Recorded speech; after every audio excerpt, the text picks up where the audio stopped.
Woo. Good morning, guys. How are you guys doing?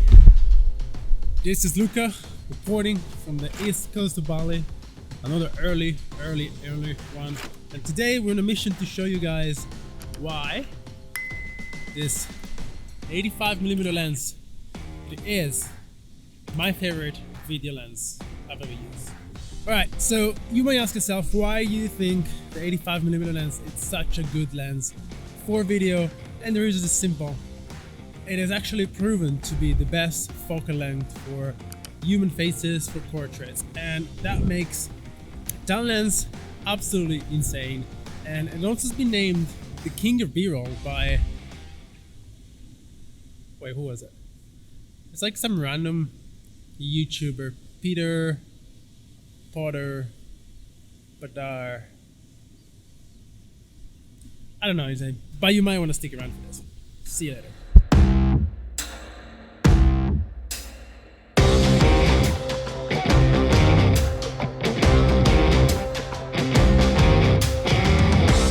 Right guys, let's get right into it. This is the Sigma 85mm 1.4 Art Digi DN. This is the old version of this lens. The new version is about half the size and about half the weight, which makes it a lot more portable than this one. But I had this one for 3 years, never had a problem. Why is it such a good fast lens?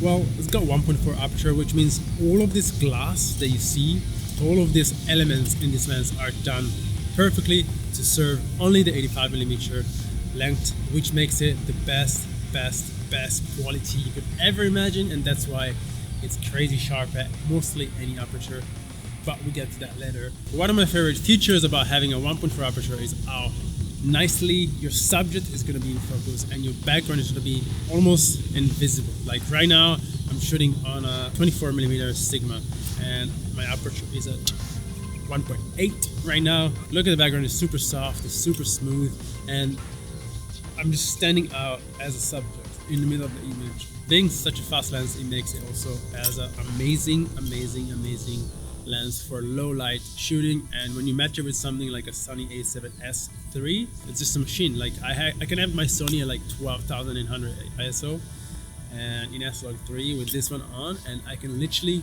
see in the dark. That's insane.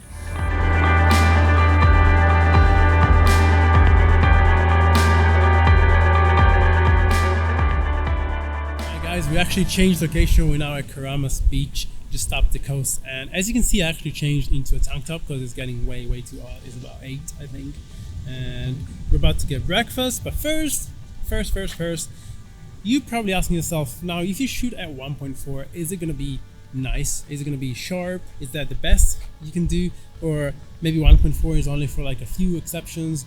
And to be honest, on my honest opinion, I always find to be the sharpest between 1.4 and 2.8, because if you step up to around f4 to f7.1, it starts to get a bit weird in the edges and the details kind of starts to look a bit weird. And with that said, if you step up to f11 to f16, you're gonna get these very weird edges that it just doesn't look so much nice, and it's not that flattering, to be honest, when you shoot. So I recommend get an ND filter and roll with your 1.4.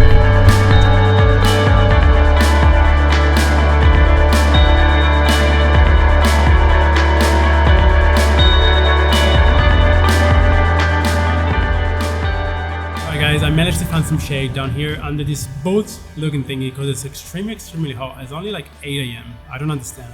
As I said before, the 85mm lens is actually the perfect focal length to portray the human faces, and the reason is because the feature of the face don't actually squeeze that much as they would using a 200mm or like 100 or 150 or 400mm.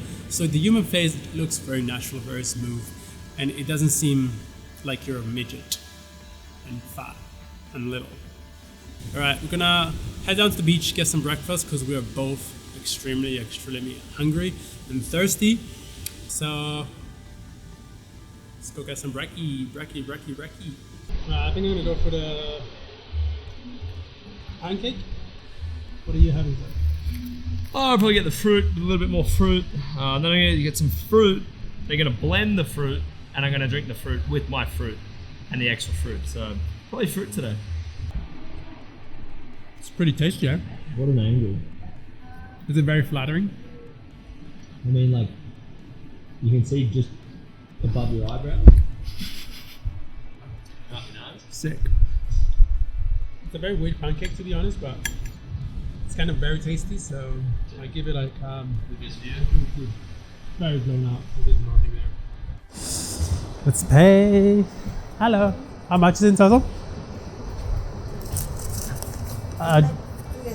Separately, please. Pancake and water.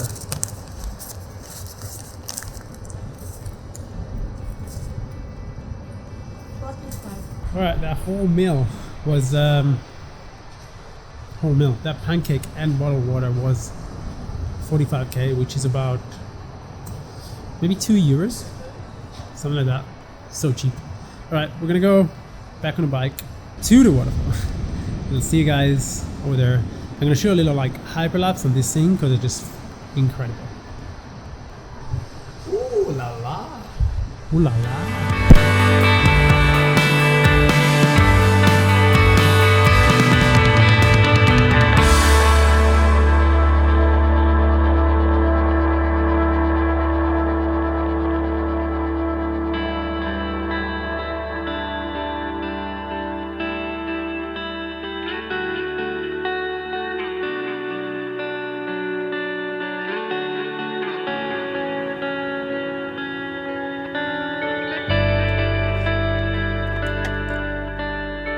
Alright, we're almost down at Tegunungan Waterfall, and the music you can hear is actually from a beach club that they just opened right at the waterfall, and we might or might not jump in later, but we're here to talk about the 85mm futures, and that's what we're doing.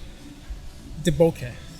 The bokeh of this lens is something out of this world, to be honest. It's just incredibly beautifully oval shaped, and it just looks incredibly good when you shoot at 1.4. It's just beautiful, and if you ever seen with a lot of like lights in the background that makes a lot of bokeh, and if you can manage to put those lights in the edges of your frame, it's gonna look amazing because they kind of fall and wrap around your frame, and it just looks amazing. So definitely give that a try.